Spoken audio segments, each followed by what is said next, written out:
பொதுவா ஒரு தலைவர்னா எப்படி இருக்கணும்? ஒரு நல்ல சிந்தனையாளருமா, ஒரு நல்ல பண்பாளருமா, மக்களுக்கு தொண்டு செய்யறவரா, தன்னலம் கருதாமல் இருக்கணும். அவர் தான தலைவர். தலைவர் என்பது ஒரு பதவி அல்ல, மக்களை வழிநடத்தி செல்லக்கூடிய ஒரு பொறுப்பு. ஐயா, உதாரணத்துக்கு பகுத்தறிவு மிக்க சிந்தனையாளருமான பெரியார் ஐயா மெட்ராஸ் போறதுக்காக ஈரோடு ரயில் நிலையத்தில் நின்னாரு. அப்ப மிகப்பெரிய பணக்காரர் ஜிடி நாயுடு, நீங்க எங்கேயா போறீங்கன்னு கேட்டாரு. நான் மெட்ராஸ் போறேன்னு சொன்னாரு. நானும் மெட்ராஸ் தான் போறேன்னு சொன்னாரு. நீ எந்த கிளாஸ்ல போறீங்கன்னு கேட்டாரு. 3rd கிளாஸ்ல போறேன்னு சொன்னாரு. உடனே ஜிடி நாயுடு ஓடி போய் ஃபர்ஸ்ட் கிளாஸுக்கான டிக்கெட்டை வாங்கியாந்து கொடுத்துட்டு அவர் போய் தன்னுடைய இருக்கையில் உட்காந்துட்டாரு. ட்ரெயின் போய் சென்னையில் நின்றுச்சு. நின்னோன்னா ஜிடி நாயுடு தேர்றாரு பெரியார் ஐயாவை. எங்கடா பெரியார் ஐயான்னு திரும்பி பார்த்தா 3rd கிளாஸ்லேருந்து மக்களோட மக்களாக சேர்த்து இறங்குறாரு. அப்போ போய் ஜிடி நாயுடு கேட்டோன்னே, நீனும் சென்னைக்கு தான் வந்திருக்க, நானும் சென்னைக்கு தான் வந்திருக்கேன். நான் மிச்சமான காசில் தொண்டருக்கும் கொடுத்தேன், மக்களோட கஷ்டத்தையும் நான் புரிஞ்சுக்கிட்டேன். அதுமாரி தலைவர்லாம் அப்போ இருந்தாங்க. ஆனால் இந்த காலத்தில் தொண்டர்களோட காசில் தான் சுகமாக வாழ்கிறதுக்கு தான் பார்க்குறாங்க. ஐயா, உதாரணத்துக்கு ஒரு தலைவர் போனால் அவங்களுக்கு முன்னாடி 100 கார் போகுது, 200 கார் போகுது, 1000 கார் கூட போகுது. அதையும் நம்ம தொண்டர்கள் பார்த்துட்டு தலையாட்டி பொம்மையாக இருக்காங்க. எதிர்த்து கேள்வி கேட்க முடியலையே. கால்நடையாக காந்தி சென்றது அந்த காலம், கிராமம் கிராமமாக சென்றார். அப்படியெல்லாம் வாழ்ந்த தலைவர் இருந்தது அந்த காலம். இந்த காலத்தில் அப்படி நான் கால்நடையாக தான் போவேன், அத்தனை கார்ல போவாட்டா, அத்தனை கார்ல போனாதான் மவுசு, அதுதான் சொகுசு. இல்லட்டா அவனுக்கு மரியாதையே இந்த நாட்டை கொடுக்க மாட்டாங்க. இவங்க காரை தான் பாக்குறாங்களே தவிர அவன்கிட்ட கூடிய கருத்தை பார்க்கல தம்பி. அதனாலதான் சார் சொல்றேன், தலைவனுக்கு தொண்டன் தான் தலையாட்டி பொம்மையா இருக்கான்னு. காஞ்சிபுரத்துல நெசவாளர்லாம் ரொம்ப கஷ்டப்பட்டு இருந்தாங்க. அப்ப பெரியார் ஐயா அவங்க அண்ணாதுரையை கூப்பிட்டு, அவங்களாம் ரொம்ப கஷ்டத்துல இருக்காங்க, நம்ம ஏதாச்சும் உதவி செய்யணும்னு சொன்னாரு. அதே மாரி காஞ்சிபுரத்துல போய் நெசவாளர்கள் நெய்த துணியை தலையில தூக்கி வச்சுக்கிட்டு ஊருக்கு ஊரு வித்த அந்த காசை நெசவாளர்களிடம் கொடுத்தாங்க. அது மாரி தலைவர்லாம் அப்போ இருந்தாங்க. ஆனா இப்போ உள்ள தலைவர்கள் ஒரு மேடையை போட்டு, ஒரு கூட்டத்தை போட்டு, நெசவாளர்களுக்கு நூல் விலையை குறைக்கிறேன், இந்த மணக்கட்டு வாங்கி தரேன், கஷ்ட நஷ்டத்தெல்லாம் பங்கெடுத்துக்கிறேன், அதுமாரி தான் சொல்றாங்க. ஆனா மேடையை விட்டு இறங்கணும்னு அதெல்லாம் சுத்தமா மறந்துடுறாங்க, எதுலையுமே செயல்படுறது இல்ல. அது மாரி தலைவர் தான் இப்போ இருக்காங்க. அண்ணா பிறந்தது காஞ்சி. அவர் அன்றைக்கு நினைத்தார், இந்த நெசவாளர்கள் வாழ்க்கை போய்விடக் கூடாது காஞ்சி என்று நினைத்து அவர் அன்றைக்கு தலையிலே கைத்தறி துணிகளை சுமந்து விற்றார். அது அண்ணாவின் காலம், அது பொற்காலம். மிகப்பெரிய சுதந்திர போராட்ட வீரர் பாலகங்காதர திலகர் அவர் வெள்ளையனை கடுமையா எடுத்து போராடினாரு. அப்போ ஒரு வாட்டி மேடையில பேசிட்டு இருக்கும் போது வெள்ளையன் உங்களை அரெஸ்ட் பண்ண போறான்னு சொன்னா. எந்த காரணம் தானு கேட்டாரு. நீங்க பொது இடத்துல பேசிட்டு இருக்கீங்க அதனாலன்னு சொன்னா. பொது இடத்துல தானே பேசக்கூடாது, சொந்த இடத்துல பேசலாமான்னு கேட்டாரு. பேசிக்கன்னா உடனே தன்னுடைய காசை செலவு செஞ்சு ஊருக்கு ஊரு இந்தியா முழுக்க இடத்த வாங்கி போட்டாரு. தனக்காக இல்ல, மக்களுக்கு சுதந்திர தாக்கத்தை ஊட்டணும்னு சொல்லிட்டு தான். அதை பிற்காலத்துல இந்திய அரசாங்கத்துக்கே கொடுத்தாரு. அதுல ஒண்ணுதான் நம்ம தஞ்சாவூர் திலகர் திடல். நினைச்சு எனக்கு பெருமையா இருக்கு.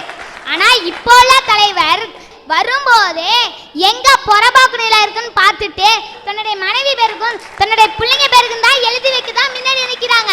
அதை நினைச்சு வருத்தமா இருக்கு. அதுக்கும் கீழே உள்ள தொண்டன் தலையாட்டி பொம்மையா இருக்கான், எதிர்த்து கேள்வி கேட்கலையே. அதனாலதான் சார் சொல்றேன், தலைவனுக்கு தொண்டன் தான் தலையாட்டி பொம்மையா இருக்கான்னு.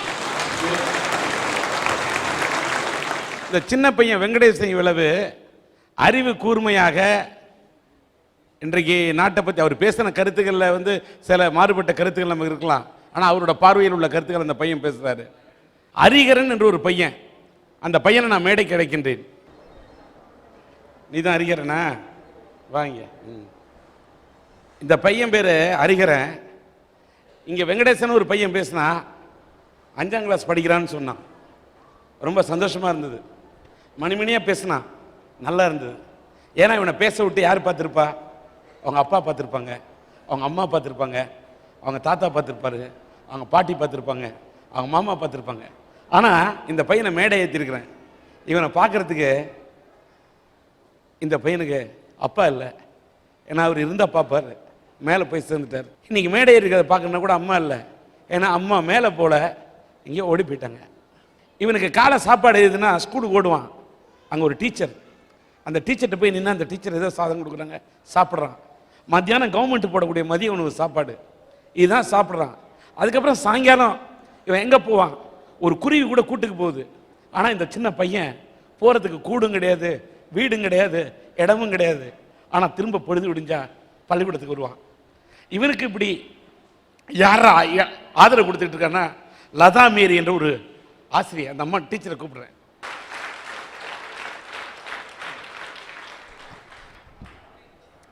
இந்த டீச்சர் தான் இந்த பையனுக்கு ஆதரவு கொடுத்துட்டு இருக்காங்க. இவன் இந்த பையனோட வாழ்க்கையில் இவனுக்கு என்ன பண்ணுறது எங்களுக்கே தெரியல. இது மேட்டர்கிட்ட சொன்னதுமே, இந்த விஷயத்தை கேட்டதுமே என்னால் தாங்க முடியல. என் பேர் லதா மேரி, ஊராட்சி ஒன்றிய தொடக்கப்பள்ளியில் தலைமை ஆசிரியராக இருக்கிறேன். நான் போய் 1 வருஷம்தான் ஆகுது. இவன் ஒரு நாள் மயக்கம் போட்டு கீழே என்கிட்ட படுத்துட்டான். மறுநாள் ஏன்டா அப்படி படுத்து கிடக்கிற அப்படின்னு சொன்னேன். உடனே எழுப்பி சொன்னான், எனக்கு சாப்பாடு இல்லை டீச்சர், நான் காலையிலையும் சாப்பிட்றது இல்லை டீச்சர், எனக்கு அப்பா அம்மா யாருமே இல்லை அப்படின்னு சொன்னான். சரி, மறுநாளிலேருந்து டெய்லி சாப்பாடு அவனுக்கு காலையில் கொண்டுட்டு போவேன். நான் இருக்கிற ஸ்கூலுக்கும் அதுக்கும் 20 கிலோமீட்டர் தூரம் டெய்லி சாப்பாடு எடுத்துகிட்டு போவேன். அப்போ ஒரு நாள் என் வண்டி, அங்கே போக்குவரத்து வசதி கிடையாது துண்டகட்டல பள்ளியில், என் வண்டி சத்தத்தை கேட்டு என் பிள்ளை கூட அப்படி ஓடியார மாட்டான். இவன் ஓடியாந்து அப்படியே கட்டியை பிடிச்சிக்குவான். எதாலடா வரேன்னா பாசத்தால் வர்றதோட பசியால் தான் வருவான். மத்தியானம் உட்காந்து அமைப்பாளர்கிட்ட சொல்லி நல்லா சாப்பாடு கொடுங்க சார், கீழே கொட்டுற அளவுக்கு அவனுக்கு சாப்பாடு கொடுங்கம்மா. ஏன்னா அவன் சாயந்தரத்தில் எங்கே சாப்பிட்றான், எங்கே தூங்குறான், அவன் எப்படி இருக்கிறான் அப்படின்னு கூட எனக்கு தெரியாது. மறுநாள் காலையில் 4 மாதமாக அவனுக்கு சாப்பாடு கொடுத்து நான் வளர்த்துக்கிட்டு இருக்கிறேன். இந்த பையனோட ஒரு துண்டக்கட்டளை இல்லை, என்னோட வாழ்க்கை ஒரு துன்பக்கட்டளை ஆயிடுச்சு. இந்த நிலைமையை பார்க்கும்போது இந்த பையனோட வாழ்க்கை அந்த இறைவனோட அருளால் அந்த வாழ்க்கை மாற்றி அமைக்கப்பட வேண்டும். அதை நிச்சயமாக இந்த பையனோட வாழ்க்கைக்கு என்ன பண்ணுன்றத சன் டிவியினுடைய அரட்டை அரங்கத்தின் சார்பாக இதை பார்க்கக்கூடிய எண்ணற்ற நேயர்கள் இதை பார்ப்பார்கள், ஒளிபரப்பாகின்ற போதும் பார்ப்பார்கள். நிச்சயமாக இந்த அறிஞனோட வாழ்க்கையில் ஒளி விளக்கை ஏற்ற எல்லாம் வல்ல இறைவன் வழிகாட்டுவான் என்று நம்புகின்றோம்.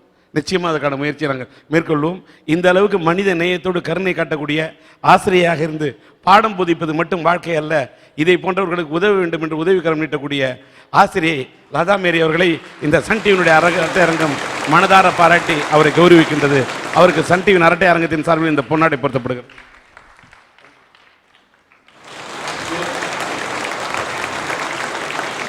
சன் டிவியினுடைய அரட்டை அரங்கத்தின் சார்பிலே இந்த தீபாவளிக்காக இந்த பையனுக்கு இந்த ஆடை வழங்கப்படுகிறது. கொடுங்க.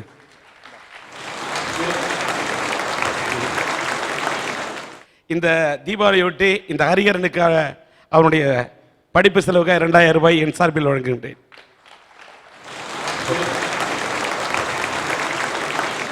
தஞ்சாவூர் எம் சங்கர் அவர்கள் 2000 ரூபாய் தருகின்றார். பூதலூர் ஊராட்சி மன்ற தலைவர் தங்க கண்ணடி அவர்கள் 2000 ரூபாய் தருகின்றார். ஒரு ஞானி உலகத்துல தான் எங்க நினைச்சாலும் கடவுளை பார்க்க முடியும். ஒரு யோகி தன்னோட தியானத்தின் மூலமா தான் இதயத்துக்குள்ளேயே கடவுளை பார்க்க முடியும். ஒரு கர்ம காண்டிகன் தான் வளர்க்குற அக்னி குண்டத்துல கடவுளை பார்க்க முடியும். ஆனா இந்த மாதிரி அப்பாவி பக்தர்கள் இருக்கிறாங்களே, அவங்கெல்லாம் எங்க சார் கடவுளை பார்ப்பாங்க?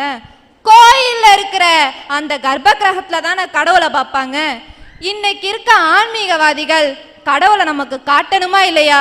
ஒரு ஆன்மீகவாதினா யாரு? அட யார் சார் இந்த ஆன்மீகவாதி?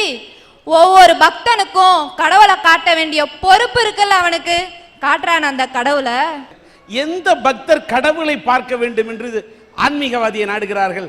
கஷ்டத்தை தீர்க்க வேண்டும் என்று தான் நாடுகிறார்களே தவிர கடவுளை பார்க்க வேண்டும் என்று யாரும், அதாவது நான் சொல்ற 100க்கு 80% மக்கள் உண்மையிலேயே ஆண்டவனை உண்மையில் தேடக்கூடிய மக்கள் இருக்கிறார்கள், பக்தர்கள் இருக்கிறார்கள். அவர்களுக்கு தெரியும் உண்மையான ஆன்மீகவாதி யார் என்று, உண்மையான ஆண்டவன் யார் என்று. ஆனா கடவுள் என்பவர் நம்ம கஷ்டத்தை தீர்க்கிறதுக்கு மட்டும்தான் அப்படின்னு நினைச்சுக்கிட்டு அலையறதுனாலதான் இந்த கஷ்டம். யாரு சார் இந்த ஆன்மீகவாதி? வாழ்றதுக்கு வழியே இல்லாம பிச்சை எடுக்கிறதுக்கும் அவமானப்பட்டுக்கிட்டு வீட்டிலேருந்து கிளம்பி வந்து மரத்தடியில் உட்காந்துருக்கான் பாருங்க, அவன் இன்னைக்கு ஆன்மீகவாதியான். இப்படி வாழ்றதுக்கு வழியே இல்லாம கிளம்பி வந்தவன்ட்ட போய் எனக்கு வாழ்றதுக்கு ஏதாச்சும் வழி இருந்தா சொல்லு சாமின்னு கேட்குறானே இந்த அப்பாவி. அந்த போலி ஆன்மீகவாதிக்கு தலை ஆட்டாதீங்கன்னு சொல்றதுக்கு தான் சார் நான் வந்திருக்கேன். சார் சாதாரண ஒரு முட்டையில அழகா சொல்றான் சார் தத்துவம். ஒரு முட்டைய வெளியில உடைச்சி அதை நம்ம பயன்படுத்தினா அது அந்த முட்டைக்கு மரணம். அதே முட்டை உள்ளாரேந்து உடைஞ்சி உள்ளாரேந்து ஒரு உயிர் வருது பாருங்க, அது அந்த முட்டைக்கு ஜனனம். அந்த முட்டையையும் ஆன்மீகத்தையும் என்ன அழகா ஒப்பிடுறாங்கன்னு தெரியுமா? ஒவ்வொரு மனுஷனுக்குள்ளேயும் ஒரு சக்தி இருக்கு சார். அதாவது கடவுள்னா உள்கடை, கடவுள் உள்கடை, கடவுள் உள்கடை. கடந்து உள்ளே பார், கடவுள் கடவுள் உன் முன்னே கடப்பவன் தான் கடவுள். அப்படி அவன் ஒருத்தன் தனக்குள்ள இருக்க கடவுளை தேடுறானோ அது முட்டை உள்ளாரேந்து வர மாதிரி அது அவன் வாழ்க்கைக்கு ஜனனம். உள்ள இருக்க கடவுளை உலகத்துல எங்கெங்கயோ தேடி போறானே அவன் வெளியிலேருந்து உடைக்கிற முட்டை மாதிரி அது அவனோட வாழ்க்கைக்கு வந்த மரணம் சார். ஒவ்வொரு ஆன்மீகவாதிக்கும் போலி ஆன்மீகவாதிக்கும் அப்பாவியா தலையாட்டிட்டு இருக்கானே அவங்கள பத்தி தான் சார் சொல்றேன். அப்படி ஒரு போலி ஆன்மீகவாதிய நம்பினதால என்ன மாதிரி ஒரு சகோதரியோட வாழ்க்கை இன்னைக்கு எவ்வளவு கொடுமையா மாறி இருக்குன்னு ஒண்ணு சொல்றேன் கேளுங்க சார். ஒரு பொண்ணுக்கு காய்ச்சலா இருக்குன்னா நீங்க என்ன பண்ணுவீங்க? எங்க கூட்டிட்டு போவீங்க? மருத்துவர்கிட்ட முறைப்படி கூட்டிட்டு போவோம். மருத்துவர்கிட்ட கூட்டிட்டு போவீங்க. ஆனா அந்த பொண்ணுடைய பாட்டி நீ டாக்டர் கிட்டலாம் போக வேணாமா, நேரா கோயிலுக்கு போவோம், சாமியார் கொஞ்சம் விபூதி போட்டு விடுவாரு, அதுல சரியா போயிடும், நான் செஞ்ச புண்ணியமெல்லாம் என் பேத்திய காப்பாத்துன்னு சொல்ல அந்த பொண்ணுடைய தாயும் என்ன செஞ்சிருக்காங்க? அம்மா பேச்சை கேட்டு தலையாட்டி அந்த ஆன்மீகவாதி காப்பாத்துவான்னு தலையாட்டி அந்த பொண்ணை கண்டுக்காமலே விட்டுட்டாங்க சார். சாமியார்கிட்டையும் கூட்டிட்டு போனாங்க, விபூதியும் போட்டாரு. அந்த அம்மாவும் அந்த பாட்டியை நம்பிட்டு இருக்காங்க, சாமியார்ட்ட விபூதி போட்டாச்சு பொண்ணுக்கு காய்ச்சல் சரியாயிடும்னு. ஆனா அந்த போலி ஆன்மீகவாதிக்கு தெரியும்ல நம்ம கிட்ட ஒரு பெனிசிலின் ஊசி கிடையாது, நம்ம ஒரு டாக்டர் கிடையாது, நம்ம வெறும் 25 காசு விபூதி தான் வச்சிருக்கோம். கடவுள் என்னதான் இருந்தாலும் நீ டாக்டர்கிட்ட கூட்டிட்டு போமா, சாமியார் கிட்ட வராதன்னு ஒரு வார்த்தை சொல்லலாம்ல. ஆனா அவன் ஆன்மீகவாதி இல்லை சார், அவன் போலி ஆன்மீகவாதி. விபூதியை போட்டு அவனும் போயிட்டான். நாளாவ காய்ச்சல் ஜாஸ்தி ஆகுது. அந்த பொண்ணை அள்ளி தூக்கும்போது கால் ரெண்டும் நிக்கல சார், அப்படியே துவண்டு போயிருக்கு. அப்ப அந்த பெத்த மனம் பயந்து வலியோட அந்த பொண்ணை தூக்கிட்டு போறாங்க டாக்டர் கிட்ட. டாக்டர் ஒரே வார்த்தை தான் சொன்னாரு, உங்க பொண்ணுக்கு போலியோ அட்டாக் வந்துருச்சுமா, இனிமே கால் அதுக்கு நிக்கவே நிக்காது, வாழ்க்கை ஃபுல்லா அதுக்கு வீல் சேர் தான் சொல்லிட்டாங்க சார். அந்த கஷ்டத்துலயும் ஒரு நல்லது நடந்தது என்ன தெரியுமா? அந்த நேரத்துல யாராருக்கெல்லாம் ஜுரம் இருந்ததோ அவங்கெல்லாம் தன்னோட குழந்தைங்களை சாமியார்கிட்ட கூட்டிட்டு போவாம உடனே டாக்டர்கிட்ட போய் செக் பண்ணா அதுல 80% குழந்தைக்கு போலியோ அட்டாக்கு. தன்னோட காலை இன்னைக்கு இழந்து பல பேர் காலை சொந்த காலில் நிக்க வச்சிருக்காங்க சார். அந்த அக்கா ஆசிரியரா ஆகணும்னு ஆசைப்பட்டுட்டு இருக்காங்க, ஆனா அவங்களுக்கு கால்கள் ரெண்டும் இல்லை. ஒரு ஆசிரியரா மாறி உலகத்துல சக்கரை மாதிரி சுத்தி வர வேண்டியவங்க இன்னைக்கு சக்கரை வண்டியில வந்து உட்காந்துருக்காங்க சார் இதே அரட்டை அரங்கத்துல. அந்த போலி ஆன்மீகவாதிக்கு அவங்க அம்மாவும் பாட்டியும் தலையாட்டாம இருந்திருந்தா இன்னைக்கு அந்த சகோதரி உங்களையும் என்னையும் மாதிரி காலில் நின்று பேசிட்டு இருப்பாங்க. இவங்க அப்பாவின்னு சொல்றதா இல்ல அந்த ஆன்மீகவாதி மேல பழி சொல்றதா இல்ல கடவுள் பேரை நம்பி ஏமாத்தி 2 பொண்ணுடைய கால்களை பறிச்சதை சொல்றதா? அந்த பெண்ணை மேடை கிடைக்கின்றது.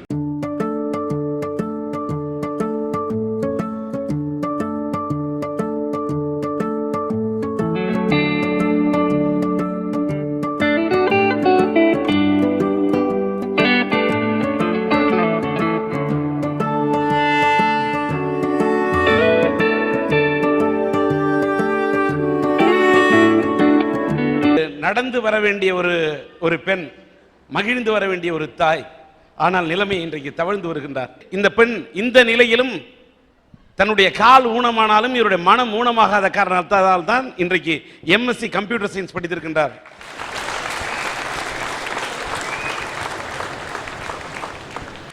கால் நொடிந்தது, ஆனால் மனது ஒடியவில்லை.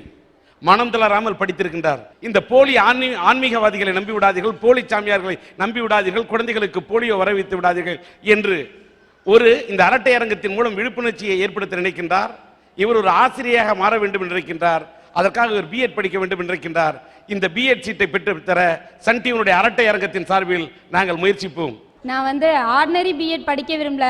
ஏன்னா என்ன மாதிரி உள்ளவங்களுக்கு அந்த நிலைமை, அதோட வழி எனக்கு தான் தெரியும். அதனால என்ன மாதிரி உள்ளவங்களுக்கு சேவை பண்ணுற மாதிரி ஸ்பெஷல் பிஎட், மென்டலி ரிட்டார்டர், அந்த மாதிரி நான் ஒரு படிப்பு படிக்க ஆசைப்படுறேன். இதே அரட்டை அரங்கத்தில் நான் 10 பேருக்கு உதவுற மாதிரி கண்டிப்பாக என்னோட நிலைமையை உயர்த்திக்குவேன். சன் டிவியினுடைய அரட்டை அரங்கத்தின் சார்பிலும் SRM பல்கலைக்கழகத்தின் சார்பிலும் இந்த பெண்ணுக்கு 5000 ரூபாய் நிதி அளிக்கப்படுகிறது. நன்றி.